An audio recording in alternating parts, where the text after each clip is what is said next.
আসসালামু আলাইকুম বন্ধুরা। আসলে আমরা পুরো জীবনে সব কাজেই শিখতে হয়, সব কাজ জানা থাকা জরুরি। আর আমি যেহেতু কৃষক পরিবারের সন্তান, তো আমার সব কাজ জানা থাকা খুবই আবশ্যক মনে করি, কর্তব্য মনে করি। আহ, সব কাজই জানতে হয় মোটামুটি। তো আমি জীবনে আমি যে কোনো কাজ করতাম বা যে কোনো কাজ শিখতাম, সেটা আমি শখের বিষয় করতাম বা শখের বিষয় শিখতাম, শখ করে যে কোনো কাজই করি আমি শখ করেই করি, এতে আমি খুব তৃপ্তি পাই।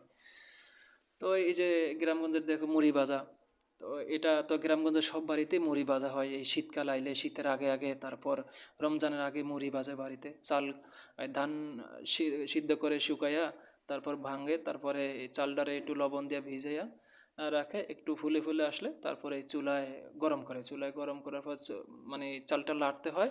চালটা যখন লাল আকার ধারণ করে, এদিকে আবার কিছু বালু দিতে হয়, বালু একদম ফ্রেশ বালু লাগে।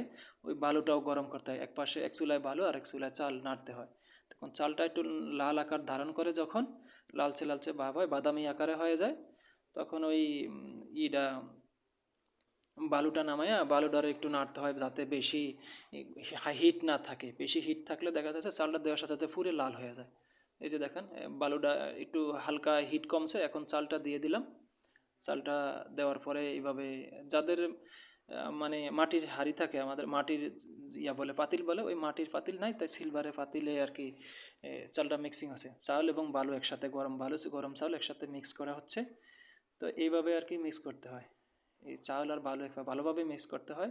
মিক্স করার পরে যে লাড়ে লাড়ে চারিপাশে কোনায় কানায় ঘুরে ঘুরে মিক্স করলে কি আছে, তখন এই চালটাই হয়। আর যদি মানে এটা লিমিট আছে, আস্তে ধীরে, যাতে হয়, নাহলে ফুরিয়ে যাবে, বা বালুর তেজে, বালুর হিটে চালগুলো ফুরে যাবে।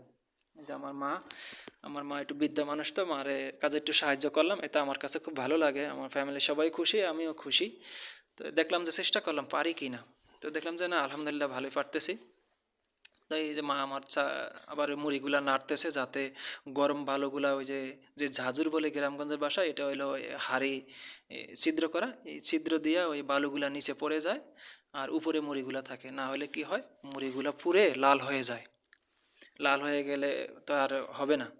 তো এই জন্যে নাড়া নাড়া দিতে হয়। তো এখন এই যে আমি নাড়তেছিলাম ভালো করে নাইরা। এই যে এটা হলো আমাদের বাসার ছোট্ট মানি পিচ্চিটা, ওই যে ফাঁকে চলে গেল, ওর মাথার চুল কাটা হয়ে গেছে, টাক বানায় বেল বানায় দেওয়া হয়েছে, গ্রামগঞ্জের ভাষায় বলে বেলু। ওর ও দেখতে আসছে আমি কিভাবে মুড়ি বানাচ্ছি, মুড়ি হইলো কিনা, ও এটা দেখতে আসছে। এই যে মুড়ি ওখানে নাড়লাম, তো এই দেখলাম যে না, আসলে আলহামদুলিল্লাহ ভালোই পারতেছি, হয়েছে।